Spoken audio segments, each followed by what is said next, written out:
Let's examine what actually happens when a narcissist comes back and what many people refer to as the Hoover.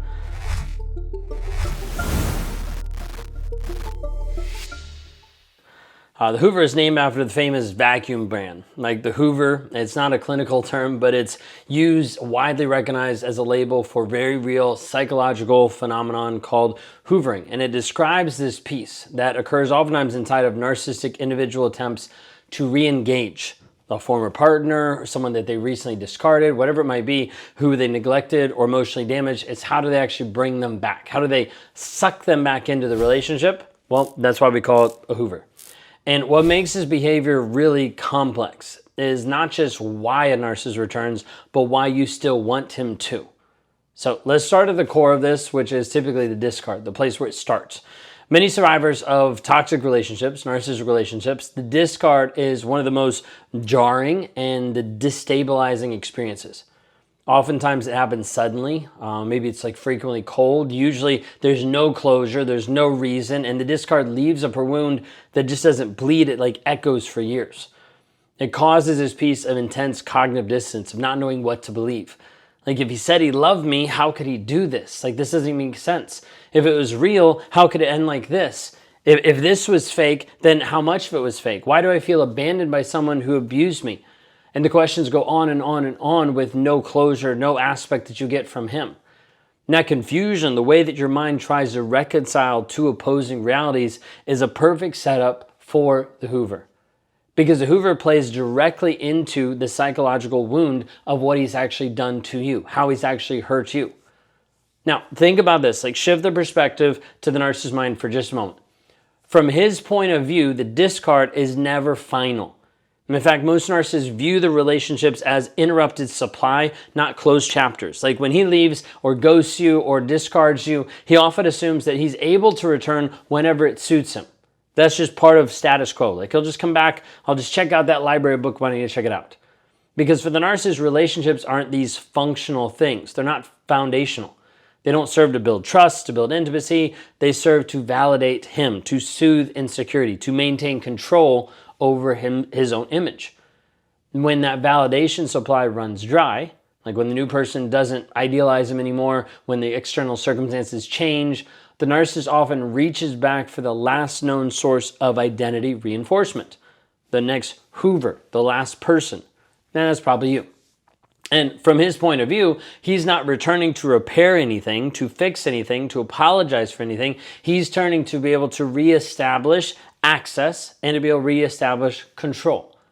This is why the Hoover is oftentimes cloaked in emotion, making it look like he's actually apologetic, or it might sound like he's remorseful, like, I've been thinking about you so much. Like, I made a mistake. I'm sorry, will you take me back? Like, I miss us. There'll be a lot of different things he might say to try to be able to convince you. Sometimes it might even come across like nostalgic. Do you remember when we used to laugh at that? He'll tell an inside joke. He'll say something that triggers you. I saw something today that reminded me of you. You always understood me better than anyone else. Saying different things to try to tug on your heartstrings. Sometimes it even comes dressed as accountability. You know, I want to let you know I've been doing some work on myself. I've been going to therapy. I see now where I was wrong. Not taking accountability for it. But he's trying to be able to do different things. He's trying to have different pieces to get you back. But the key distinction inside of all of this is the Hoover is rarely about your healing. It's about access and control. Like he doesn't reach out because he's ready to hold space for your pain. He's ready to deal with everything he did to hurt you. No, that's not the case at all. He's reaching out because your absence disrupted his emotional ecosystem. You see, to the narcissist, your healing is irrelevant unless it threatens his influence and control over you. So when you begin to detach and pull away, when you stop reacting, when you stop checking in, when you stop reaching back out, this creates what feels like an emotional void for him. And the void is not grief in the way that you would experience it. It's not regret. It's not even remorse. It's a piece of disorientation, confusion, panic. Where did my supply go? Why am I not in control anymore? What happened that moved me out of being in the driver's seat? What do I need to say to get it back? This is why a narcissist inside the Hoover will say anything and everything. People sometimes be like, yeah, whatever. No, he'll say whatever he needs to say to convince you. This is the beginning stages of the Hoover. Understand this. Like, we have to explore the emotional and the psychological dynamics that make the Hoover very, very effective and also very, very dangerous for you. Because even after everything you've already been through with him, even when the discard left you shattered and broken, there's still a part of you that leans in when he comes back in. You're still like, is it true this time? Will it be? Because of all of this, what you're actually craving, it's not the relationship as it was. You remember how abusive and how awful it was. It's not the closure that you never got. It's what you're looking for, thinking maybe that will come. Maybe the apology will actually show up. Maybe the fantasy that maybe this time it'll be different. And the hope that's there keeps you stuck. That hope doesn't come from weakness. It comes from wounding, that you've been wounded so many times. The trauma bonding that creates through the cycles of idealization, devaluation, intermittent reinforcement. It locks you into this endless loop, and your brain becomes conditioned and trained to associate this emotional back and forth, the inconsistency, with attachment. You see, a lot of this isn't about logic. It's about survival. What your body does to just simply move through. And then the Hoover occurs, it lights up that conditioned part of you that's still waiting for resolution. It's not that you just miss him. That can be a part of it, of what you feel. But it's that your body is trained to crave his validation as proof that you weren't crazy, that the love was real, that it actually meant something to him. So when the message pops up, hey, I miss you, your nervous system reacts before your mind has time to process. The heart races. You get excited. Your hand trembles a little bit. Like the gut flips a little bit. Not because you're at this place that it's love returning, but because the wound has been reopened. Now, let's look at this again from the narcissistic angle, just to be able to see, just have a little bit more perspective. To them, to a narcissist, your reaction is feedback. Like if you respond, even with anger, the door is open. Like narcissists are looking to be able to get back into your life. And if you respond with curiosity, with empathy, with forgiveness, with anger, he just knows he has a foothold to get into your world. He has a door that's slightly cracked, so he leans in just a little bit harder. He says more of what you want to hear to get the desired response. He mirrors what you've told him that you needed in the past to be able to get back into your world. You see, a narcissist is looking for a reaction, for a response, for something that shows him there's still access. Sometimes people wonder why does he keep coming back to me? Easiest answer, because you keep letting him. It'd be like someone walks up to a vending machine and realizes that something's wrong with the vending machine, and they can push a button and they can get whatever they want in the vending machine and not have to pay a cent. And as a result, they keep coming back day in, day out, pressing the buttons on the vending machine so they can get what they want out of it. And you're like, well, why would they keep doing that? Because it's free. Why would they not? That's what the narcissist is thinking. It's like, it's free. I'm getting supply from you and I don't have to invest anything. Push that button, get a response. Push that button, get a response. Push that button, get a candy bar. Sweet. Why would I not keep doing it? He's not interested in building a new relationship with you. He's not willing to fix it. He's reactivating the old relationship that keeps you stuck, the trauma bond. There's a deeper truth that's underneath all of the Hoovers. The narcissist rarely hoovers someone they fully devalue. Like that's key inside of this. Like not fully devaluing. The very act of hoovering suggests that he still perceives value in you as a supply. He still looks at you being like, well, I haven't drained her completely, so let's bring her back. That could be the emotional supply, the sexual, the financial, the social status, simply the emotional boost he gets from being able to disrupt your healing and slow you down. And that way the Hoover is less about reconnection and more about reclaiming access to power over you, to control over you. And this is where many survivors get caught, sucked back in all over again because it feels like love. It feels like it's true. It feels like it's closure. It feels like proof that you mattered. But it's not. What you're actually getting is a temporary hit of relief. A temporary high of the drug that you're bringing back into your life before the cycle starts all over again. Discard, Hoover, idealization, devaluation, repeat, discard, Hoover. It's just recycling you. And every round makes you more disoriented, more exhausted, more attached, more confused. And inside of this, you're not just being attached to him, but to the version that you thought was real to start off with. And that's the most important distinction of all of this. The Hoover doesn't bring you back to who you loved. It reactivates who you hoped he would be, which is why it works.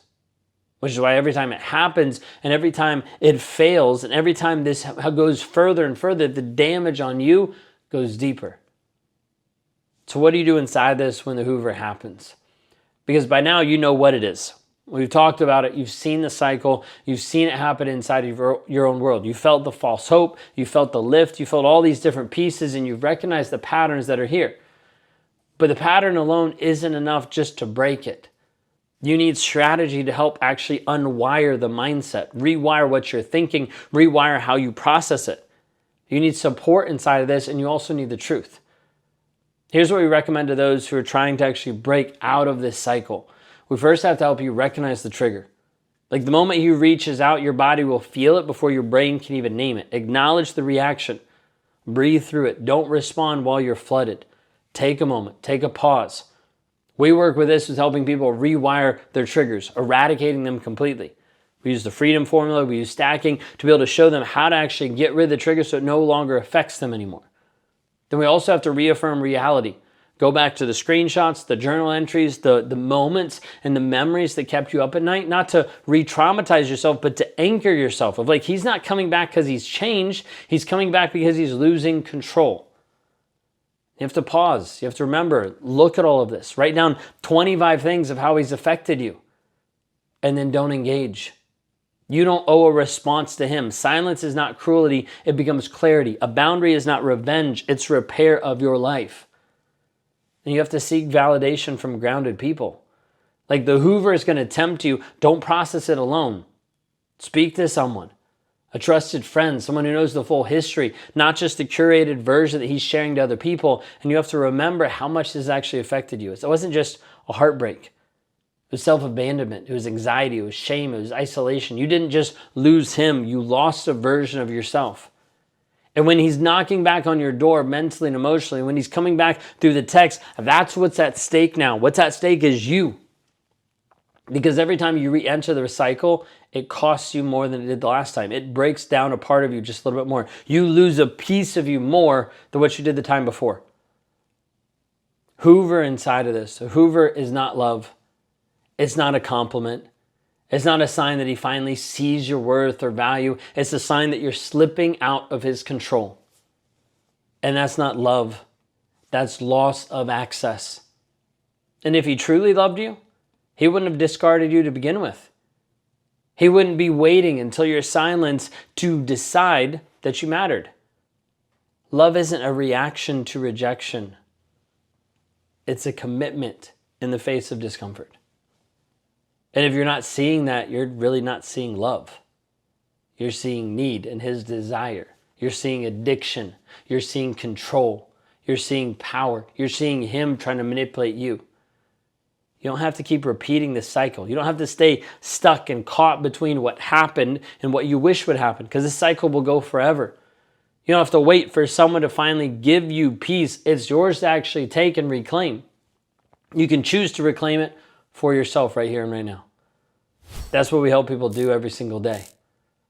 If you're tired of breaking your own heart, tired of falling for the same old apology, the same cycle, the same I miss yous, book a clarity call with me at rawmotivations.com/breakthrough. I'm going to walk you through your situation. We're going to talk through what's currently affecting you and map out what's real, what's actually going on. And we'll build a path helping you move forward with no guilt, with no shame, with no guesswork, but just simply saying this is what needs to happen for you to shift. Grounding you in clarity, grounding you in reality, and a way out. Because the Hoover only works when it meets an open door. And today you get to choose to close it and make sure he doesn't open it again. So reach out. Drop a comment, breakthrough down below, and I'll send you a link. You've been told it's all your fault, and that makes you feel crazy. No one understands you, and that leaves you in a place of being alone. You've tried to break free multiple times, and that leaves you helpless because nothing you've done has actually worked. It hasn't actually got you free or liberated from this toxic relationship. So you feel crazy, alone, and hopeless. Guess what? That's a lie. Because all it is how you've been raised and conditioned inside of this abusive relationship over and over. And as a result, you've sacrificed your growth, you've sacrificed your worth, and you've been trapped inside of a toxic relationship. What if I showed you the path to freedom? A way for you to actually get free mentally and emotionally from the toxicity that's happening right here, right now. You deserve more. You deserve to be able to heal. And I want to help you with that. If I can help you with that, go to rawmotivations.com/breakthrough. Schedule a call there and let's talk. You left him. You blocked the number, you deleted the photos, you walked away from the chaos. But if you're really honest, he still lives in your head. You still shrink when someone raises their voice. You still second guess every decision. You still hear his words spoken in your own voice now. That's not healing, that's just surviving on autopilot. No one's told you that this part of the whole journey will be the hardest. Not the leaving, but the aftermath is one of the most difficult pieces. Like where you're out of the relationship, but you're still trapped in the middle of all the damage, in the middle of all the confusion. That's why I created the Reclaim Workshop. It's a one-day trauma-informed workshop for women who've survived narcissistic abuse, but haven't yet fully felt free. We're gonna meet in Orlando, Florida, virtually or in person, in July 12th. And in that room, we'll do what the relationship never allowed you to do. We'll tell the truth. We'll break the cycle. Then we'll come back home to you. Click on the link. Don't let the ghost of a man control the woman that you're actually becoming now.